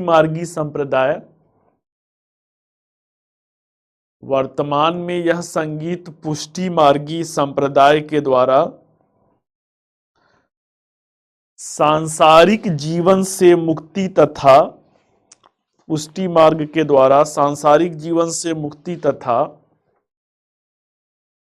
वैराग्य के रूप में गाया जाता है। सांसारिक जीवन से मुक्ति तथा वैराग्य के रूप में गाया जाता है। अगला हेडिंग दीजिए आधुनिक संगीत, उसके नीचे हेडिंग दीजिए रॉक संगीत। अगला हेडिंग देना है आधुनिक संगीत, उसके नीचे हेडिंग देना है रॉक संगीत। लिखिए, भारतवर्ष में रॉक संगीत यूरोपियों के आगमन के साथ ही लोकप्रिय हुआ था। भारतवर्ष में रॉक संगीत यूरोपियों के आगमन के साथ ही लोकप्रिय हुआ था। प्रारंभिक समय में यूरोपियों के साथ आए हुए प्रारंभिक समय में यूरोपियों के साथ आए हुए संगीतकारों के साथ यह संगीत प्रारंभिक समय में यूरोपियों के साथ आए हुए संगीतकारों के साथ यह संगीत धीरे धीरे भारत में अंग्रेजी में शिक्षित युवाओं में लोकप्रियता प्राप्त करने लगा। धीरे धीरे भारत में अंग्रेजी में शिक्षित युवाओं में लोकप्रियता प्राप्त करने लगा।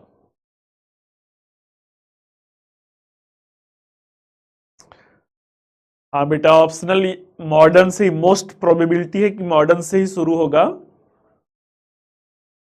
मॉडर्न से ही शुरू होना चाहिए। 90% वही चांस है, या तो वर्ल्ड से शुरू हो सकता है, 10% ही उसका चांसेस है। नेक्स्ट पॉइंट लिखिए, वर्तमान में उषा उथुप रॉक संगीत की सबसे प्रसिद्ध गायिका हैं। वर्तमान में उषा उथुप रॉक संगीत की सबसे लोकप्रिय गायिका हैं।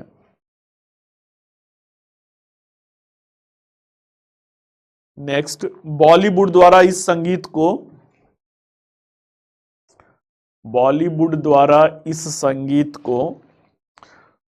1980 के दशक में बॉलीवुड के द्वारा इस संगीत को 1980 के दशक में भारतीय संगीतकारों द्वारा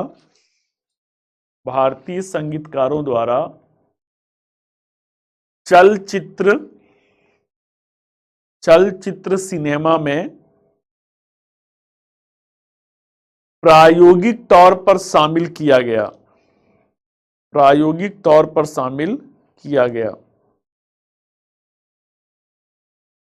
जो आगे चलकर युवाओं में चलचित्र सिनेमा में प्रायोगिक तौर पर शामिल किया गया, जो आगे चलकर युवाओं में अत्यधिक लोकप्रियता प्राप्त करता गया।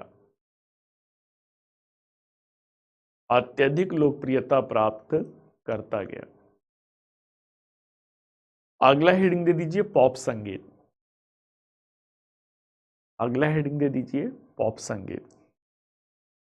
देखिए, पॉप संगीत को इंदी पॉप के रूप में भी जाना जाता है।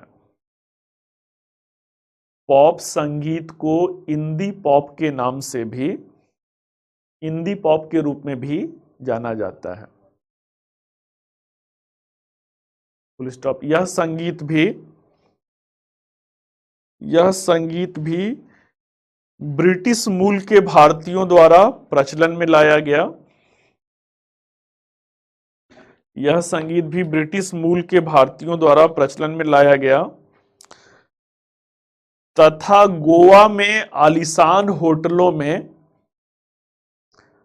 तथा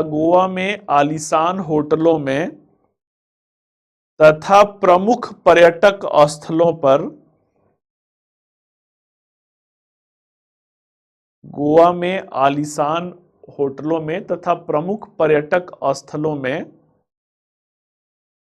इसे प्रमुखता से प्रस्तुत किया जाता रहा।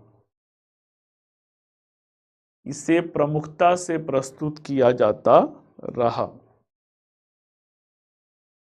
लास्ट पॉइंट, भारतीय सिनेमा उद्योग में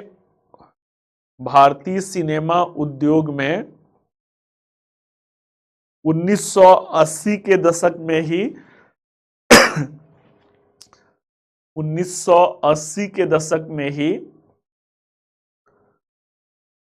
पॉप संगीत का भी समावेश हुआ तथा 1990 के दशक में एलिसा चिनॉय तथा बाबा सहगल ने इस संगीत को भारत में अत्यधिक लोकप्रियता दिलाई। एलिसा चिनॉय तथा बाबा सहगल ने इस संगीत को भारत में अत्यधिक लोकप्रियता दिलाई। चलिए बच्चों, तो ये आप लोगों का भारतीय संगीत पूर्णतः जो है नोट्स मेकिंग के साथ समाप्त हुआ। अंतिम वाला ये जो यूनिट है इसे ध्यान से सुनना है, इसे मैं समझाऊंगा, नोट्स मैं कंटेंट टीम को दे दूंगा और वहां से आपको कल जो है डेली क्लास नोट्स में मिल जाएगा। ठीक है,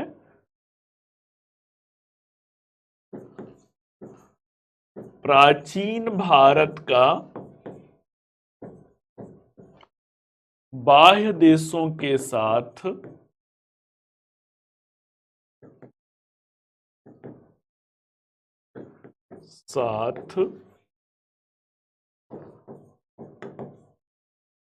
संबंध।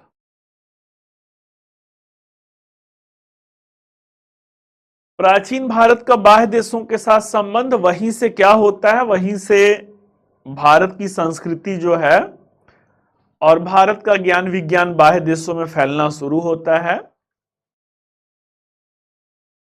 और एक तरीके से प्राचीन भारत से दुनिया क्या होती है, दुनिया जो है रूबरू होता है। प्राचीन भारत के बाह्य देशों के साथ संबंध की शुरुआत कब से होता है,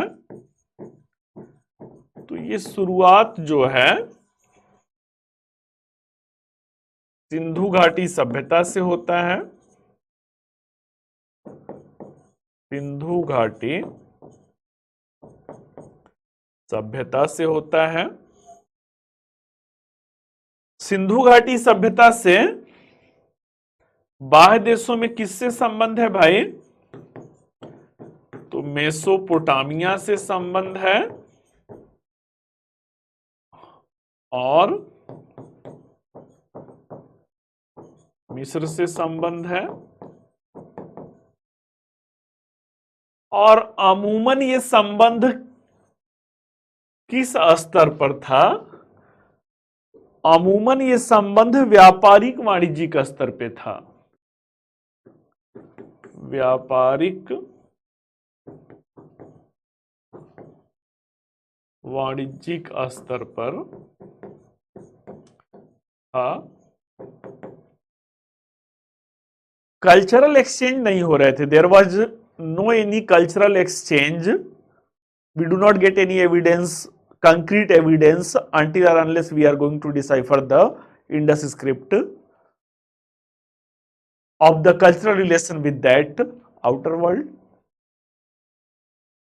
भाई उनकी मोहरें हमारे यहाँ लोथन में मिला हुआ है, हमारी कई सारे सील्स जो है वो मेसोपोटामिया में मिली हुई हैं, लेकिन सांस्कृतिक आदान प्रदान का जो है कोई स्पष्ट साक्ष्य अभी हम लोगों को देखने को नहीं मिलता है।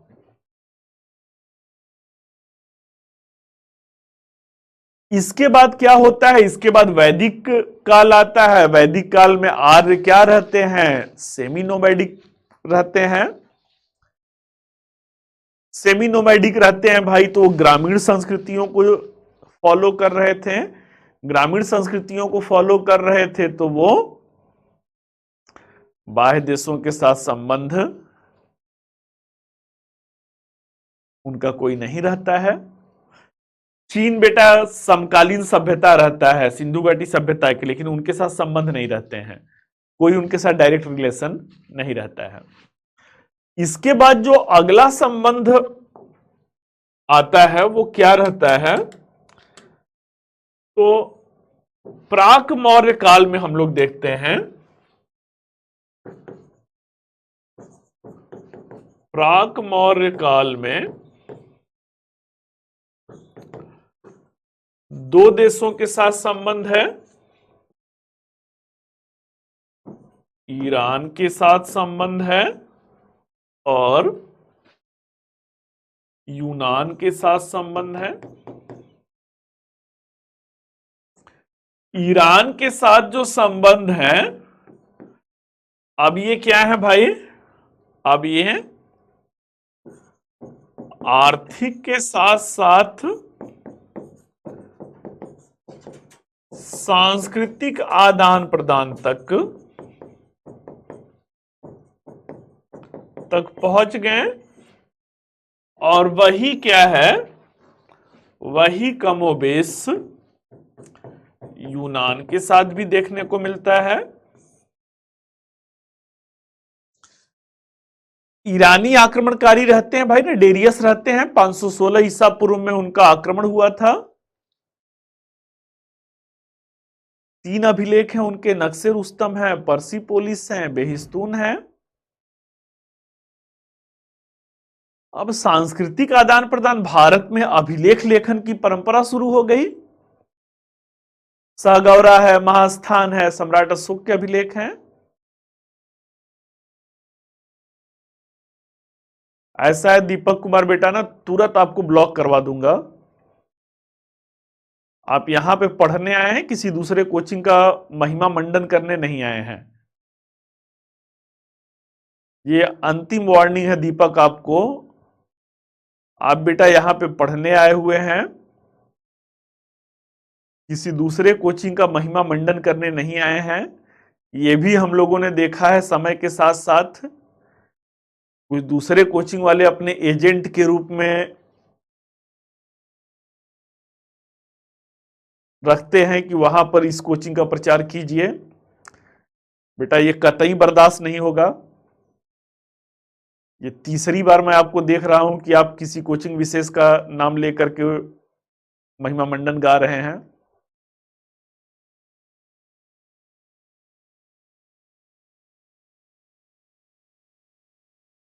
बैच कोऑर्डिनेटर महोदय आप सक्रिय होइए जो है, अगर इसके बाद दिखता है तो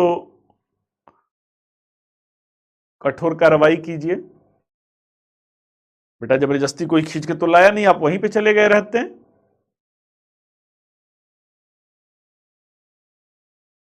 वो किसी ने जबरदस्ती पकड़ के तो यहां पे लाया नहीं होगा। आप हम ही को अच्छा समझ करके, हमारे संस्थान को ही अच्छा समझ करके ज्वाइन किए होंगे, इसलिए ज्वाइन किए हैं कि आप फला कोचिंग का वो करेंगे। और भी बहुत सारे मंच हैं, आप लोग का ग्रुप होगा या कुछ होगा, आप वहां पे वो कीजिए। आपके अपने मित्र हैं, आप टेलीफोन पे बात कीजिए। यहां पे कमेंट बॉक्स में आदमी जब देखे तो आपके उस कोचिंग का प्रचार देखेगा।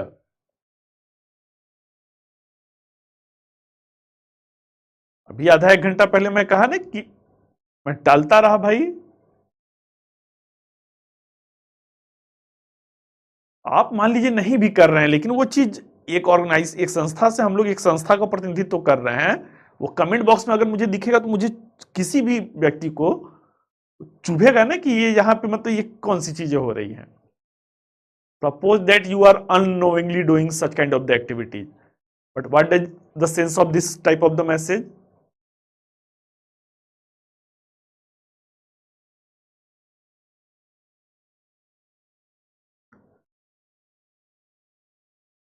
आपको वो डिसलाइक करने से बेटा ना, मैंने कई बार कहा ना, वो डिसलाइक करने से वो कुछ होने वाला है नहीं। मन में रहता है आप छात्र हैं, छात्र को तो हम लोग सर आंखों पे बैठा के रखते हैं।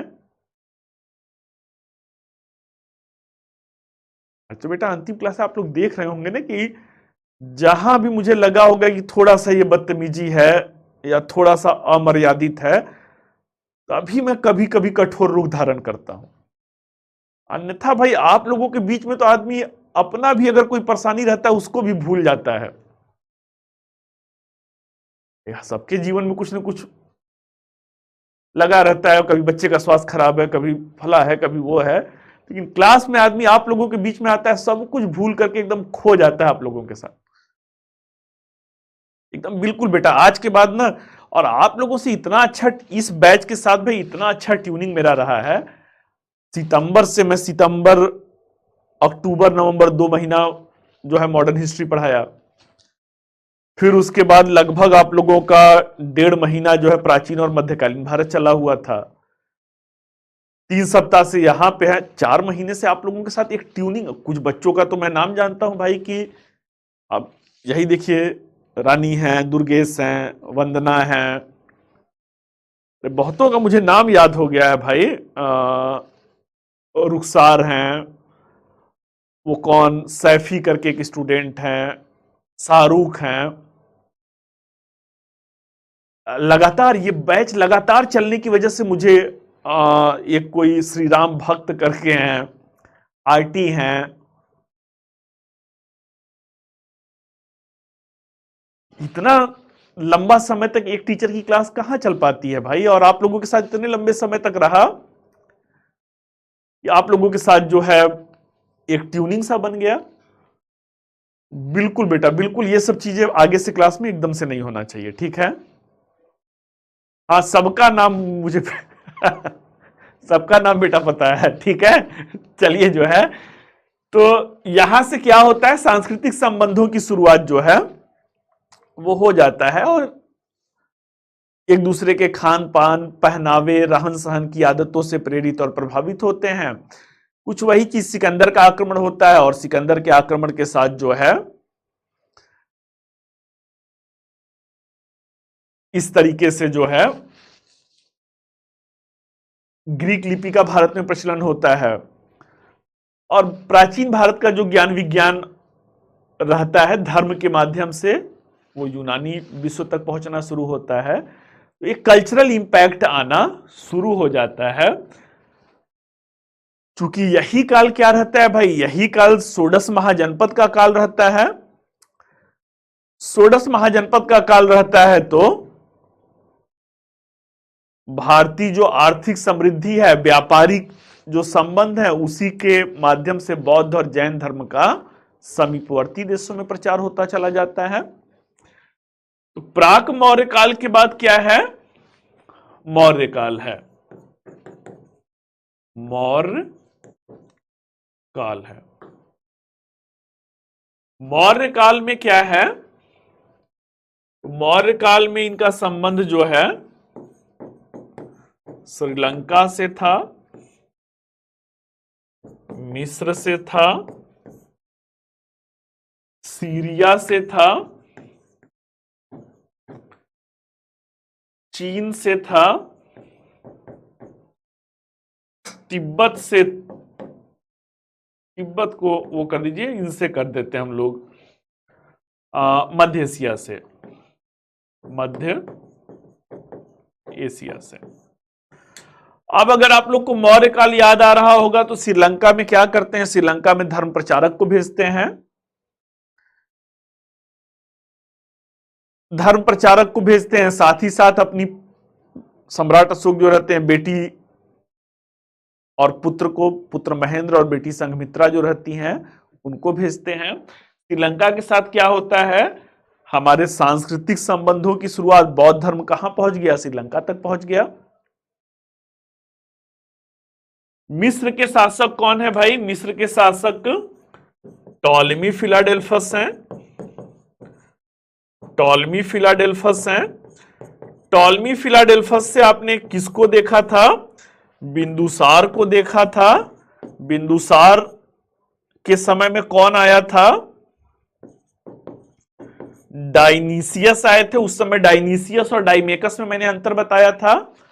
टॉलेमी में ई लगा है, डायनीसियस में भी ई लगा है, मतलब डायनीसियस टॉलेमी फिलाडेल्फस के समय में आए थे। सीरिया में एंटियोकस रहते हैं।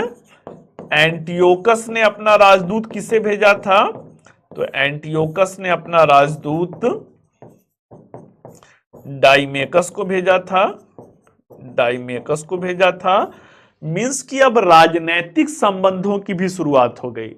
यहां से क्या है, इस समय काल से राजनैतिक संबंधों की शुरुआत हो गया, आर्थिक संबंधों की शुरुआत हो गया, और इसके साथ साथ जो है सांस्कृतिक संबंधों की शुरुआत बाह्य देशों के साथ हो जाता है। अरे दूतावास स्तर पे भाई संबंध है, तो दूतावास स्तर पे संबंध क्या है, ये राजनीतिक संबंध है। आप भी फॉरेन सर्विस में जाएंगे तो आप भी एम्बेसडर बनते हैं, फला देश के एम्बेसडर है, राजदूत हैं। चीन के साथ चीनी परंपरा, वैसे चीन के साथ संबंध जो है वो महाभारत काल से ही हो जाता है, परंतु चीनी जो स्रोत हैं, चीनी जो साहित्य हैं, वो 272 ईसा पूर्व से कहते हैं कि भारत के साथ हमारे जो है संबंध। ऑक्सस नदी घाटी के राजा रहते हैं, ऑक्सस नदी घाटी के राजा ये क्या करते हैं, बौद्ध धर्म का प्रचार चीन में करते हैं, बौद्ध धर्म का प्रचार चीन में करते हैं। तो एक तरीके से क्या रहता है भाई, एक तरीके से सांस्कृतिक विजय रहता है। सांस्कृतिक विजय किस रूप में है, अरे चीन आज क्या कर रहा है भाई, चीन अपने सामान को हमारे यहां पे डंप कर रहा है, या विश्व में उसके सामान जो है, लेकिन हमेशा चीन की आप देखेंगे जो है वो किया जाता है कि चीन में कोई लोकतंत्र नहीं है, साम्राज्य विस्तारवाद है, चीनी ड्रैगन है।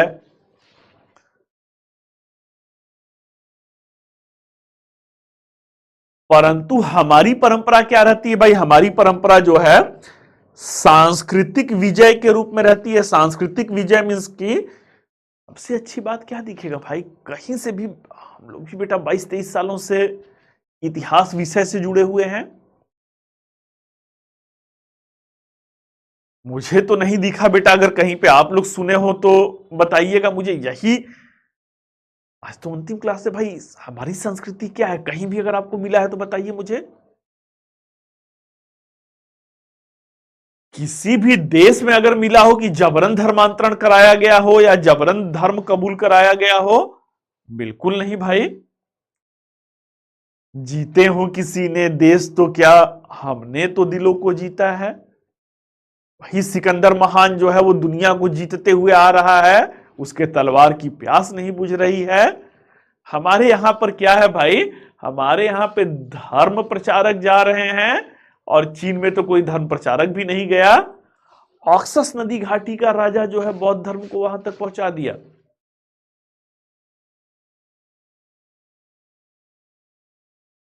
तो ये क्या है, ये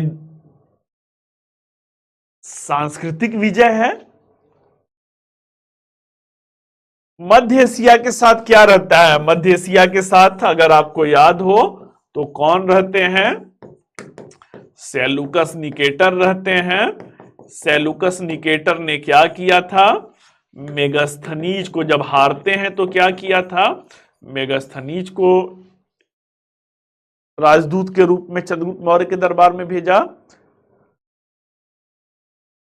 और इस तरीके से एक बार पुनः हम देखते हैं राजनीतिक संपर्क, आर्थिक संपर्क, और हेलन से विवाह करते हैं भाई, सेलुकस निकेटर की पुत्री हेलन से विवाह करते हैं, सांस्कृतिक प्रचार प्रसार होता है। आगे बढ़ते हैं बच्चों, मौर्योत्तर काल पर आते हैं। मौर्योत्तर काल पर आते हैं। मौर्योत्तर काल को प्रारंभिक समय में अंधकार युग कहा गया, लेकिन समय के साथ साथ आपने देखा कि इसे स्वर्ण युग के रूप में देखा जा रहा है। मौर्योत्तर काल में इंडो ग्रीक हैं, शक हैं, पार्थियन हैं, और कुषाण हैं। इंडो ग्रीक हैं, शक हैं, पार्थियन हैं, कुषाण हैं।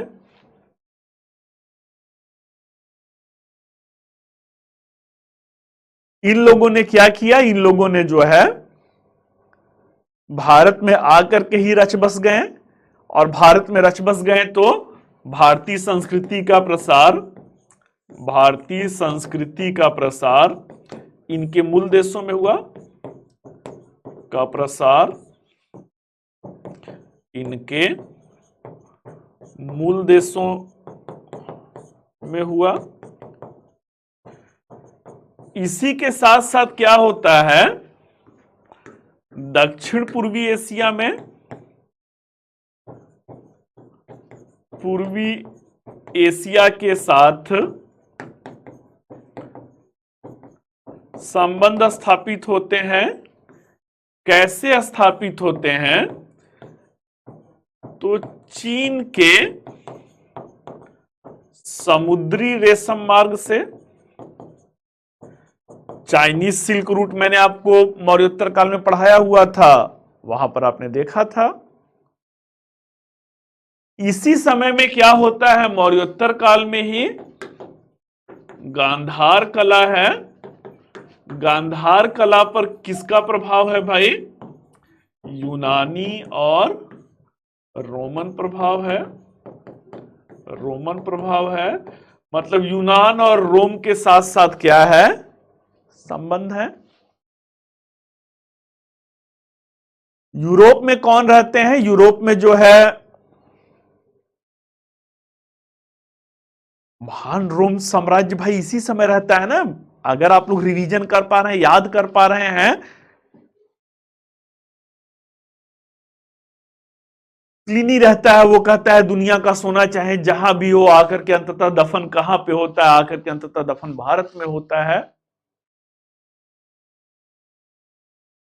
विशेष करके मसालों का व्यापार होता था, मसालों के व्यापार में काली मिर्च का व्यापार होता था। काली मिर्च मैंने उस समय कहा था भाई कि किसी चीज की लत लग जाना,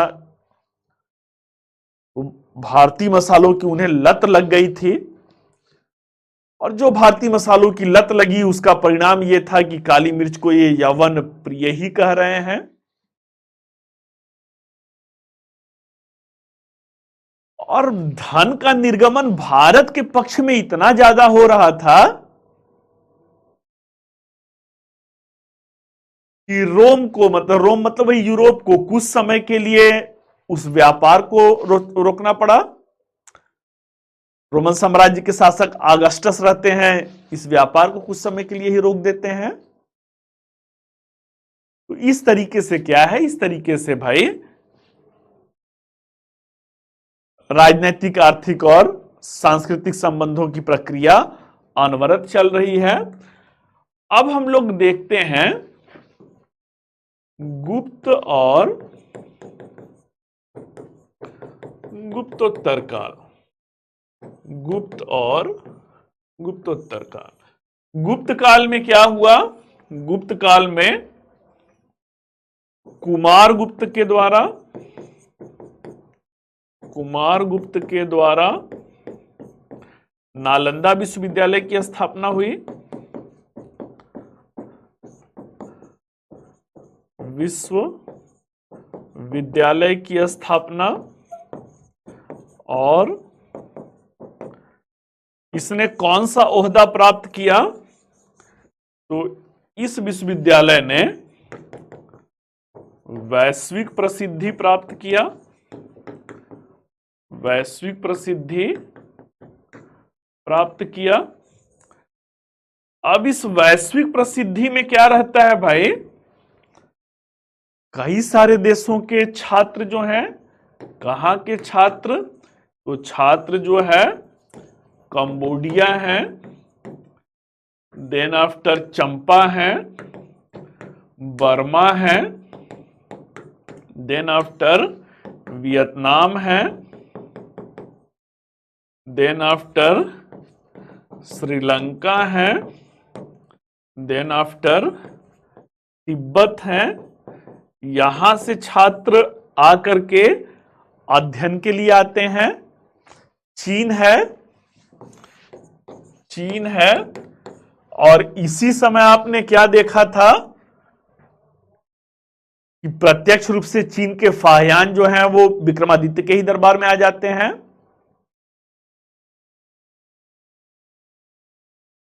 आगे चल करके गुप्तोत्तर काल में वो परंपरा वेनसोंग रहते हैं, फिर चल करके इत्सिंग रहते हैं, वो लोग आ रहे हैं। इसी कड़ी में क्या होता है भाई, इसी कड़ी में महान चोल वंश रहता है, महान चोल वंश रहता है। चोल वंश ने क्या किया था, साम्राज्य विस्तारवादी नीति का पालन किया, साम्राज्य विस्तारवादी नीति का पालन किया। और इसी के साथ साथ क्या होता है, भारतीय व्यापारी अस्थायी रूप से बाह्य देशों में रहने लगे। और साथ ही साथ क्या दिखता है, भारतीय उपनिवेशों की स्थापना होती है, उपनिवेशों की स्थापना होता है। और इसी स्थापना की कड़ी में क्या होगा, इसी स्थापना की कड़ी में भारतीय संस्कृति का सबसे व्यापक प्रसार बाह्य देशों में हुआ, बाह्य देशों में हुआ। तो भारतीय संस्कृति का प्रसार क्या होता है, बाह्य देशों में होता है। इसमें क्या कुछ तो उदाहरण दिखना चाहिए भाई। तो सबसे बड़ा हिंदू मंदिर आपको कहां पे दिखेगा, सबसे बड़ा हिंदू मंदिर जो है, हिंदू मंदिर कंबोडिया का अंकोर वाट मंदिर है,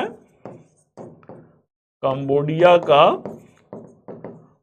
अंकोर वाट मंदिर है, जिसे शैलेंद्र शासकों ने बनवाया था, शैलेंद्र वंशीय शासकों ने निर्मित किया था। और सबसे बड़ा बौद्ध स्तूप कहां पे मिलेगा, सबसे बड़ा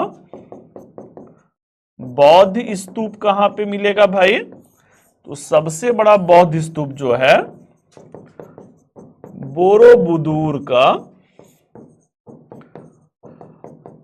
पहले भी शायद मैंने आप लोग से बेटा बताया था कि ये भारतीय संस्कृति की भाई इससे बड़ी महिमा क्या हो सकता है।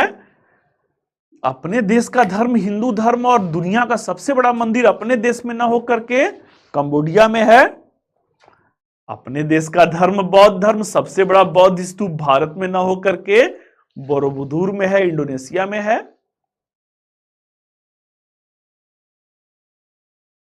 चलिए बच्चों, यहीं पे आकर के क्या है, यहीं पे आकर के कहानी जो है समाप्त है, कला और संस्कृति समाप्त है। जो भी इस दौरान कुछ भूल चूक हुआ उसे भी जो है आप लोगों को नजरअंदाज कर देना है।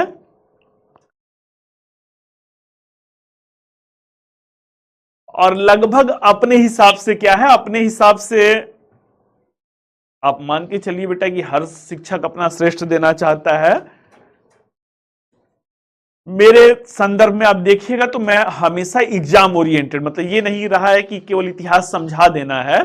उद्देश्य ये रहा है कि इतिहास के साथ साथ आईएएस के लेवल में आपको तैयार कर देना है।